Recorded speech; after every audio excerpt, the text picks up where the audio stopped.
درود به همه دوستان و علاقه‌مندان به یوتیوب حواشی و اخبار و حواشی جدید در خدمت شما هستیم. شاید باورتون نشه ولی امروز یکی از بزرگترین خبرها توی دنیای سلبریتی ها و شبکه‌های اجتماعی به امیر تتلو، خواننده معروف ایرانی مربوط میشه که به هیچ عنوان حدس نمیزنم که بتونید فکر کنید که چی میتونه باشه.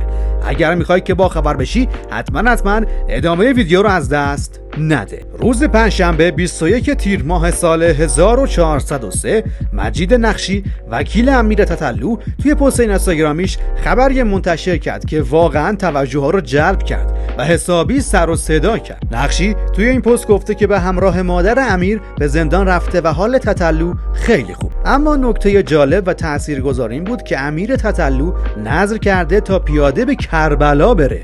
درست شنیدید، تتلو که الان توی زندان به سر میبره تصمیم گرفته وقتی از زندان آزاد بشه پیاده روی طولانی به کربلا رو شروع کنه. نقشی گفته که این نذر نشونه ای از توبه واقعی و قلبی تتلوه و از رسانه ها و مردم خواسته که اخبار واقعی رو از منابع معتبر دنبال کنن و شایعات نادرست رو کنار بذارن. اما داستان به همینجا ختم نمیشه. امیر تتلو توی مدت زمان زندانش فعالیت‌های زیادی کرده که به نوعی در جهت توبه و بهبود وضعیت خودش و کمک به دیگران بوده. تتلو با همکاری‌های مساعد و مثبتش نشون داده که در این دوران هم تونسته رفتارهای خودش رو تغییر بده و به سمت بهتر شدن حرکت کنه. از جمله اقدامات مثبت اون کمک‌های خیریه‌ای بوده که در ایام زندانش انجام داده. تتلو با برگزاری کمپین‌ها کمک به نیازمندان و جمع‌آوری کمک‌های مالی برای مؤسسات خیریه نشون داده که به فکر جامعه و افراد نیازمندم هست. این کمک‌ها به طرز چشمگیری توجه و حمایت مردم رو جلب کرده و به نوعی نشون دهنده عزم جدی اون برای تغییر و بهبود وضعیتشه. در کنار اینها نذر پیاده روی تتلو به کربلا هم توجه زیادی رو جلب کرده.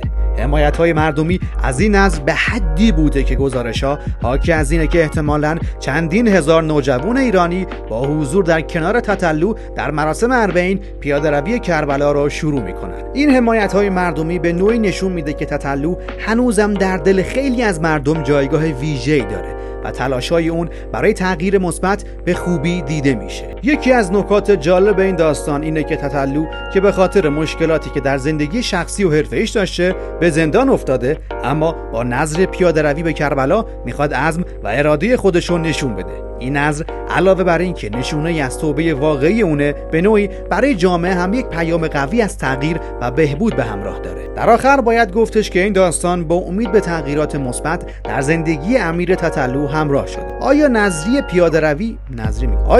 پیاده روی به کربلا میتونه کمک کنه؟ آیا درخواست مرخصی اون پذیرفته میشه؟ فقط زمان مشخص میکنه. اما مهمترین نکته اینه که اخبار رو باید از منابع معتبر پیگیری کرد و شایعات رو کنار گذاشت.